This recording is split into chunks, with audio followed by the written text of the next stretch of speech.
നമസ്കാരം. വർത്തമാനത്തിലേക്ക് സ്വാഗതം. ഇന്ന് നമ്മോടൊപ്പമുള്ള അതിഥി ഫൊക്കാനയുടെ ട്രഷറർ ബിജു ജോൺ. അദ്ദേഹം കഴിഞ്ഞ ഒരു വർഷമായി ഫൊക്കാനയുടെ ട്രഷററായിട്ട് സേവനമനുഷ്ഠിക്കുകയാണ്.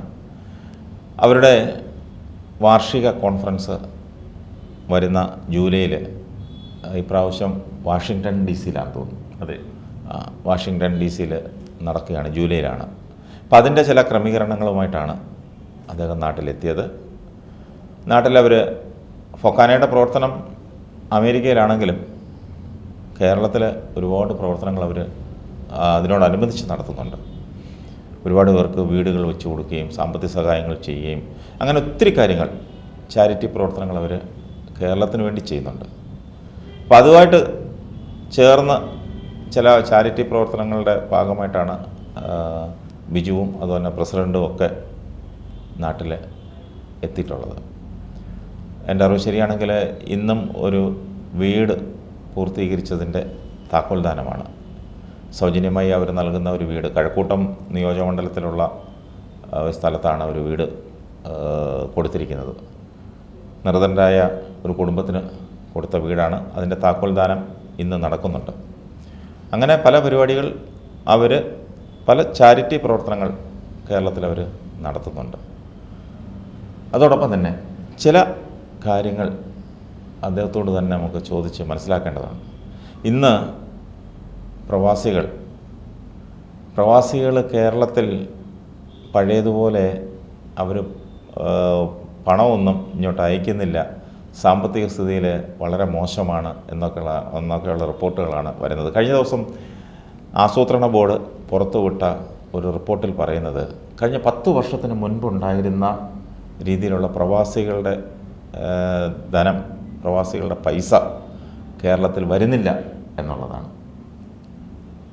അത് ശ്രദ്ധപ്പെട്ടിട്ടുണ്ടോ? നിങ്ങളുടെ അനുഭവത്തിൽ നിങ്ങൾ പ്രവാസികളെന്ന് പറയുമ്പം ഇപ്പം നമ്മൾ കേരളത്തിന് വെളിയിൽ, ഇന്ത്യക്ക് വെളിയിലുള്ള മുഴുവൻ ആളുകളും പ്രവാസികളാണ്. അവിടെ ജോലി ചെയ്യുന്നവരും അവിടെ താമസിക്കുന്നവരും സ്ഥിരതാമസമാക്കിയവരെല്ലാം നമ്മളെ സംബന്ധിച്ച് പ്രവാസികൾ തന്നെയാണ്. ഇപ്പോൾ ഒരു ഗൾഫ് രാജ്യങ്ങളിൽ പ്രവാസ ജീവിതം നയിക്കുന്ന പോലല്ല അമേരിക്കയിൽ പോലുള്ള രാജ്യങ്ങളിൽ. അവിടെ ഏകദേശമൊക്കെ നിങ്ങൾ സെറ്റിൽഡാണ്. അതെ, ഗൾഫിലൊന്നും നിങ്ങൾക്ക് സെറ്റിൽ ചെയ്യാൻ പറ്റില്ലല്ലോ. അവിടെ ഒരു 60 വയസ്സ് കഴിഞ്ഞാൽ അവിടെ ജോലി ചെയ്യാൻ പറ്റില്ല. പിന്നെ 70 വയസ്സും 75 വയസ്സ് വരെയൊക്കെ ജോലി ചെയ്യുന്നവരുണ്ട്. പക്ഷേ അത് അവിടുത്തെ നിയമങ്ങൾക്കനുസരിച്ചാണ്, നിയമങ്ങൾക്ക് വിധേയപ്പെട്ടാണ്. പക്ഷെ അമേരിക്കയിൽ അതല്ല, പോയാൽ അവിടെ സെറ്റിലാകാം. അതെ, ആദ്യമായി ഇന്നത്തെ ഈ ഡിസ്കഷനിലേക്ക് എന്നെ ക്ഷണിച്ചതിലുള്ള നന്ദി ഞാൻ അറിയിക്കുന്നു.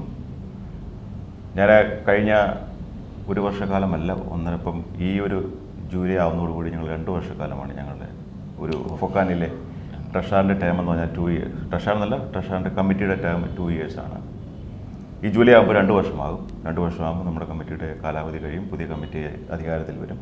ഈ വർഷം നടക്കുന്ന ഫൊക്കാനയുടെ കൺവെൻഷൻ വാഷിംഗ്ടൺ ഡി സിയിൽ വെച്ചാണ്, ജൂലൈ 18 to 20. അതിൻ്റെ ഭാഗമായി കൺവെൻഷൻ്റെ ചില ഗസ്റ്റുകളെ ഇൻവൈറ്റ് ചെയ്യുന്നതും അതിൻ്റെ ഭാഗമായിട്ടും ആണ് ഇവിടെ ഇപ്പോൾ കേരളത്തിൽ പ്രസിഡൻറ്റും ഞാനും എത്തിയിരിക്കുന്നത്. ഇന്നും പറഞ്ഞതുപോലെ തന്നെ ഇന്ന് ഇവിടെ കടകംപള്ളി സുരേന്ദ്രൻ്റെ നേതൃത്വത്തിലോട്ട് വീട് വെച്ചിട്ടുണ്ട്. അതിൻ്റെ പാവപ്പെട്ടവർക്ക് നൽകി കൊടുക്കുന്ന ആ വീടിൻ്റെ താക്കോൽദാനമാണ്. അതിന് കടന്നു പോകണം. അതിനു മുമ്പാണ് ഇവിടെ വന്ന് അല്പസമയം ഇവിടെ സ്പെൻഡ് ചെയ്യാൻ സാധിച്ചത്. പറഞ്ഞതുപോലെ പ്രവാസികൾ ഇപ്പോൾ പഴയതുപോലെ, പണ്ടത്തെ പോലെ കേരളത്തിൽ അങ്ങനെ ഇൻവെസ്റ്റ് ചെയ്യുന്നുണ്ടോ എന്ന് ചോദിച്ചു കഴിഞ്ഞാൽ അത് ഇല്ല എന്ന് തന്നെയാണ് ഇപ്പോൾ എനിക്ക് പറയാൻ സാധിക്കുന്നത്. പണ്ട് കാലങ്ങളിൽ പ്രവാസികൾ എങ്ങനെ നമുക്ക് കേരളത്തിൽ ബിസിനസ് ചെയ്യാം എന്നുള്ളൊരു ചിന്താഗതിയായിരുന്നു. പക്ഷേ ഇപ്പോൾ കേരളത്തിലെ ബിസിനസ് ചെയ്യുക അല്ലെങ്കിൽ ഇൻവെസ്റ്റ് ചെയ്യുക എന്നുള്ളൊരു ചിന്താഗതി വളരെ ചുരുക്കം ചില ആൾക്കാരിലേക്ക് മാറിയിരിക്കുകയാണ്. അതിന് കാരണം ഇവിടുത്തെ സ്ഥിതിഗതികൾ മാത്രമാണ്. ഒരു ബിസിനസ് തുടങ്ങുന്നതിനുള്ള പല പ്രതികൂലങ്ങളും ഇവിടെ പണ്ടുള്ളവർ വന്ന് അനുഭവിച്ചത് മൂലം പുതിയ ബിസിനസ് തുടങ്ങുന്നതിനോ ഇൻവെസ്റ്റ് ചെയ്യുന്നതിനോ പല പ്രവാസികളും ഇപ്പോൾ മടിച്ചുകൊണ്ടിരിക്കുന്നത്. കൂടാതെ തന്നെ ഇവിടെയുള്ളവർ തന്നെ മറ്റ് രാജ്യങ്ങളിലേക്ക്, യൂറോപ്പ്, അമേരിക്ക, ഓസ്ട്രേലിയ, അങ്ങനെ മറ്റ് രാജ്യങ്ങളിലേക്ക് കുടിയേറി പാർക്കുന്നുണ്ട്. ഇവിടെ ആർക്കും താമസിക്കണമെന്ന് ആഗ്രഹമില്ല. എന്നിട്ട് ഇവിടെ ഉള്ളതും എങ്ങനെയെങ്കിലും വിറ്റ് അതിൻ്റെ കാശും കൂടെ എങ്ങനെയും പുറത്ത് കൊണ്ടുപോകാൻ പറ്റുമോ എന്നുള്ളതാണ് ഇന്നത്തെ ഇപ്പോൾ ഒരു പ്രവാസിയുടെ ഒരു ചിന്ത. എൻ്റെ ഒരു കാഴ്ചപ്പാടില്ല. ഞാൻ അറിഞ്ഞിടത്തോളം പല വിദേശ രാജ്യങ്ങളിൽ, അതായത് ഈ ഗൾഫ് കൺട്രീസിലല്ല, അല്ലാതുള്ള രാജ്യങ്ങളിൽ താമസിക്കുന്ന പല ആളുകളും അവരുടെ ഇവിടുത്തുള്ള കുടുംബ വസ്തുക്കൾ പോലും വിറ്റ് പൈസയാക്കി പുറത്തേക്ക് കൊണ്ടുപോകുന്നൊരു സ്ഥിതിയാണ്. അതിന് കാരണമുണ്ട്.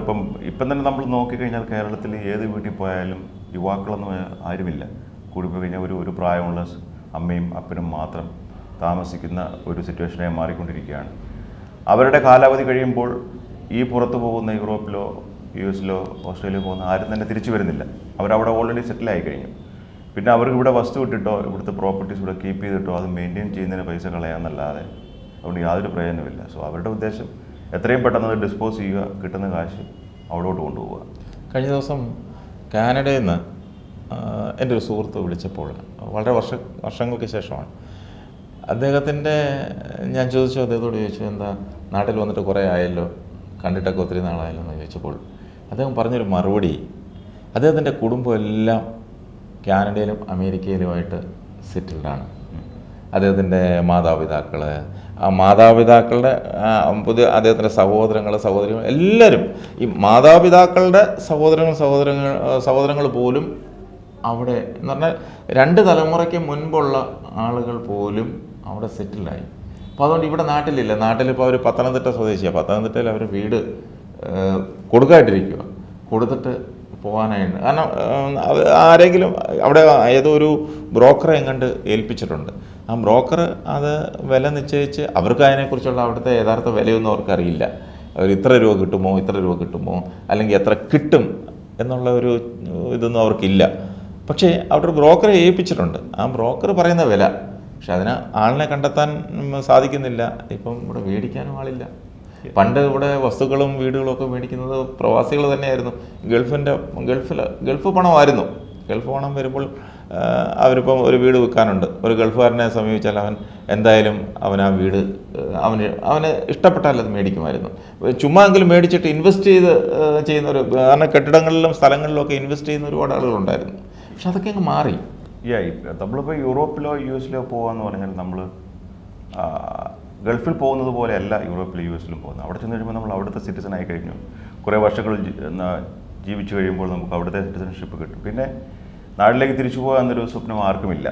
അവിടുത്തെ ജീവിത സൗകര്യങ്ങൾ അവിടെ കൂടുതലാണ്. തീർച്ചയായിട്ടും നമ്മൾ അവിടുത്തെ ജീവിത സൗകര്യങ്ങൾ നമ്മൾ കമ്പയർ ചെയ്യുമ്പോൾ വലിയ ഡിഫറൻസ് ആണ് അവിടെ ഉള്ളത്. അതുകൊണ്ടാണ് നമ്മൾ ഒരു കണക്കിന് ചോദിച്ചാൽ അത് ശരിയാണോ? കാരണം അമ്മയെ മറക്കുന്ന പോലെയും കുടുംബത്തെ മറക്കുന്ന പോലെ അല്ലേ നിങ്ങൾ നാടിനെ മറന്നിട്ട് നിങ്ങൾ വിദേശത്ത് പോയി സെറ്റിലാവുന്നത്? നിങ്ങൾ വിദേശികളാവുമല്ലേ ഇപ്പോൾ? നമ്മൾ നാട് ആണ് ഇല്ലെന്ന് നാടിനെ നമ്മൾ സ്നേഹിക്കുന്നില്ല എന്നൊരിക്കലും പറയുന്നത്. നാടിനെ നമ്മൾ സ്നേഹിക്കുന്നു എങ്കിൽ തന്നെയും നമ്മളെല്ലാം മനുഷ്യരാണ്. നമ്മുടെ ജീവിത സാഹചര്യങ്ങൾ നമുക്ക് ഏറ്റവും അനുകൂലമായിട്ടുള്ള എവിടെയാണ് എന്നുള്ള സ്ഥലങ്ങളിലേക്ക് നമ്മൾ കുടിയേറി പാർക്കുക എന്നുള്ളത് ഏതൊരു മനുഷ്യൻ്റെയും ഉള്ളിലുള്ളൊരു ആശയമാണത്.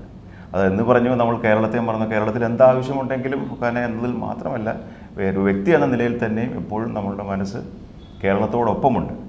പക്ഷേ നമ്മളുടെ സ്വന്തം ജീവിത സാഹചര്യങ്ങൾ ഇൻക്രീസ് ചെയ്യാൻ വേണ്ടി ആൾക്കാർ യൂറോപ്യൻ രാജ്യങ്ങളിലേക്ക് കടന്നു പോകുന്നു. പണ്ടത്തെ പോലെയല്ല. പണ്ട് ഗൾഫിൽ പോകുന്നവരും എങ്ങനെയെങ്കിലും നമ്മൾ നാട്ടിൽ കുറച്ച് വസ്തു മേടിച്ചില്ലെന്നുള്ള പ്രോപ്പർട്ടി മേടിച്ച് ഇൻവെസ്റ്റ് ചെയ്യുക എന്നുള്ള ചിന്താഗതിയായിരുന്നു പണ്ടത്തെ കാലത്ത്.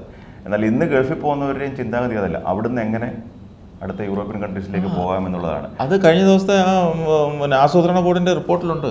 ഗൾഫ് രാജ്യങ്ങളിൽ പോകുന്നവരും നേരെ അവിടുന്ന് യൂറോപ്യൻ കൺട്രീസിലേക്ക് പോവുകയാണ്, പാശ്ചാത്യ രാജ്യങ്ങളിലേക്ക് പോവുകയാണ്. അത് തന്നെയാണ് അവർക്കും ഇവിടെ കേരളത്തിൽ വന്ന് ഇൻവെസ്റ്റ് ചെയ്യണമെന്ന് അവർക്ക് ആഗ്രഹമില്ല. എന്തുകൊണ്ട് ഇവിടുത്തെ സാഹചര്യങ്ങൾ എന്താണ് ഇവിടുത്തെ സാഹചര്യങ്ങൾക്ക് പ്രശ്നം? നേരത്തെ ഒരു 10 വർഷം മുമ്പുണ്ടായിരുന്ന സാഹചര്യം തന്നെയല്ലേ ഇപ്പോഴും ഉള്ളത്? എന്താണ് അതിന് ഒരു വിലങ്ങുതടിയായി വന്ന പ്രശ്നങ്ങൾ എന്താണ്? എന്തുകൊണ്ടാണ് നമ്മുടെ കേരളത്തിലെ യുവാക്കളെല്ലാം കോളേജ് പഠിത്തം കഴിഞ്ഞിട്ട് ഇവിടുന്ന് നാട് വിടുന്നതിന് കാരണം എന്താ? എന്തുകൊണ്ട് ഇവിടെ പുറത്തേക്ക് പോകുന്നു? അവർക്കറിയാം അവർക്കിവിടെ പഠിച്ച് ഒരു കോമ്പറ്റീറ്റീവ് ആയിട്ടുള്ള നല്ലൊരു ജോലി ലഭിക്കില്ല, ഇല്ലെങ്കിൽ അവർക്ക് നല്ലൊരു ജീവിത സാഹചര്യം ഇവിടെ ലഭിക്കില്ല എന്നൊരു ചിന്ത അവരുടെ മനസ്സിൽ കൂടിയിട്ടുണ്ട്. അതെന്തുകൊണ്ട്? പണ്ടത്തെ പോലെയല്ല. പണ്ടൊക്കെ എൻ്റെയൊക്കെ ചെറിയ പ്രായത്തിൽ നമ്മൾ സ്കൂളിൽ പഠിക്കുന്ന സമയത്ത് USA എന്ന് ചോദിച്ചാൽ നമുക്ക് ജസ്റ്റ് അറിയാം, ഓക്കെ USA എന്ന് മാത്രമേ അറിയത്തുള്ളൂ. ഇന്ന് അതല്ല. ഇന്ന് ആരുടെ കയ്യിലിരിക്കുന്ന ഒരു ഫോണിൽ നമ്മളൊന്ന് തൊട്ടാൽ മതി, നമുക്കറിയാൻ പറ്റും കഴിഞ്ഞ സെക്കൻഡിൽ അമേരിക്കയിൽ ഇല്ലെങ്കിൽ ലോകത്തിൻ്റെ ഏതെങ്കിലും കോണുകളിൽ നടന്ന സംഭവം എന്താണെന്ന് ആ സെക്കൻഡിൽ അവർക്ക് അറിയാൻ പറ്റും. അവിടുത്തെ ജീവിതാവസ്ഥകളും ജീവിത സാഹചര്യങ്ങളും അവർക്ക് എല്ലാവർക്കും വളരെ ഓപ്പണായിട്ട് ഇരിക്കുകയാണ്. അന്നേരം ഈ ഒരു ഇൻ്റർനെറ്റ് യുഗം നമ്മുടെ മനുഷ്യരുടെ ചിന്താഗതികളെ തന്നെ മാറ്റിമറിച്ചു. അവർ ചിന്തിക്കുന്നത് ഞാനെന്തിനും ഇവിടെ കിടന്ന് കഷ്ടപ്പെടുന്നു, എനിക്ക് ഇല്ലെങ്കിൽ യൂറോപ്പിൽ ഇല്ലെങ്കിൽ കാനഡയിൽ ഇല്ലെങ്കിൽ US പോയി കഴിഞ്ഞാൽ ഇതിനേക്കാളും ബെറ്റർ സൗകര്യം, ബെറ്റർ ഇൻഫ്രാസ്ട്രക്ചറും ബെറ്റർ ലൈഫ് സ്റ്റൈലും ഉണ്ട്, പിന്നെ എന്തിനും ഞാനിവിടെ കിടക്കുന്നു.